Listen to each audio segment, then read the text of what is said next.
Hi, welcome to the Rose at Home channel. I'm Rose and I'm at home, and I am so incredibly happy that you have decided to join me today when I share with you my top 5 favorite mystery books that I have read. I read a lot of mystery. I enjoy mystery. I enjoy thriller. I enjoy detective type books and procedurals. So this was hard to narrow down, but I think I've got a pretty good combo of different types of mysteries that you might also enjoy. So we're gonna start right off the bat. You can't do this list without Agatha Christie.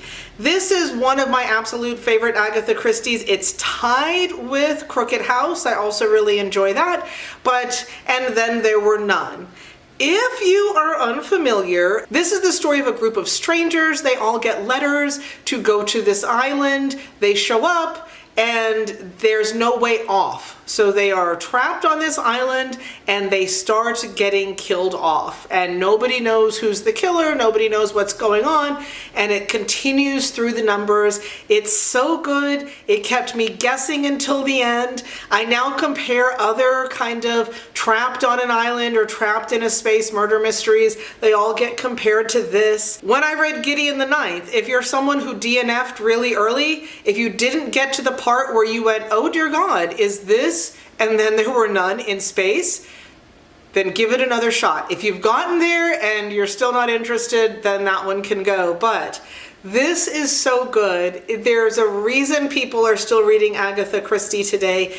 They are so tightly woven mysteries. They're so strong and they're so wonderful, and they're super short. So you're right there, you get in, you get out, and you enjoy this so much. At least I did. So my first pick. My number 2 pick is a detective story.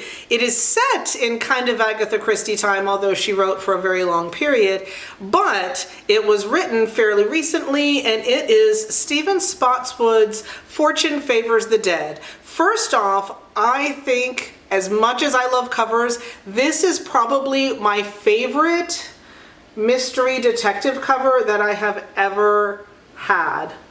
I love the art style. I love the look of this book. I love having this as decor in my house, and it's a brilliant book. So this is the first in a series about a detective. She is an older woman in the 40s who is her own private detective agency, and she unfortunately is suffering from MS. And so she's bringing in at the beginning of this, she's bringing in a new apprentice that she found at the circus. She was a knife thrower at the circus, and she's bringing her on to train her to be a detective and to train her to help and kind of be the legs and the ability to go and do all the footwork when they're solving their mysteries because of the main detective's illness. She knows that she's going to need the support. The mystery that they end up in this one is a locked room mystery. Someone is in a room by themselves, the doors are locked, and yet they get murdered. And so how did that happen? How could anyone else have been in there? Was it supernatural? Was it not? It's really good. It keeps you going until the end. The characters are great. They're quirky without trying too hard. And I had the world's best time with this book, and I think if you haven't read it, that you would too. The next book I actually read for my book club and loved it so much it stayed in the top of my favorite mysteries, and that is The Magpie Murders by Anthony Horowitz. And what's amazing about this book is that it is a mystery within a mystery. So it starts off, you're with this elderly detective. He's about to retire. He does have a young sidekick, but it's more of an assistant, not a protege. And he's been called into this small town that's had this murder, and kind of think a Benoit Blanc kind of thing. He's in there, he's detecting, and just as he's figured it out and he's about to tell everybody what happened, we realize that that was a story, and that story has the last chapter missing. And so the next mystery is the person who's written that story. What has happened to them? Where is the rest of this book? hijinks ensue. So there's two mysteries going on. What happened to the person who wrote the mystery, and then what happened in the mystery that they wrote. And it's so much fun. It is long. It is really long for a mystery. They tend to be shorter, but the pages just turned and I had the best time. The next is a mystery with a supernatural kind of twist, and I haven't read this one for a long time, but it's still one when I look it on my shelf, I just still have all of the feels. And it is The Rook by Daniel OMalley. So in this one, a young woman comes to on the street. She's surrounded by dead bodies and has no idea how she got there and what's going on, or even who she is. So she finds out she's part of a supernatural government agency who oversees and investigates things like an FBI, or I think it's MI6 when you're in the UK. And she can't let anybody know that she doesn't know what's going on, but so she's got to do all of this investigating to find out what's going on, who took her memory, what happened to those people. There's so much intrigue. You don't know what's going on. It keeps you guessing without being super confusing. And that's for all that's going on in this, and for this being a debut novel, that is brilliant. And so I absolutely love this. It's another one that's really long for the mystery genre, but I couldn't put it down when I read it. I loved it. I do think I'm going to need to reread it. It has a sequel, and I want to reread this before I read that so that my memory is fresh with all of these characters and I can go into that one having my own memory of everything that happened with them. So love this. It's so good. This was so hard. You guys know I love mysteries. I've read a lot of them that I'm absolutely over the moon for. So just picking 5, that took a lot of culling down.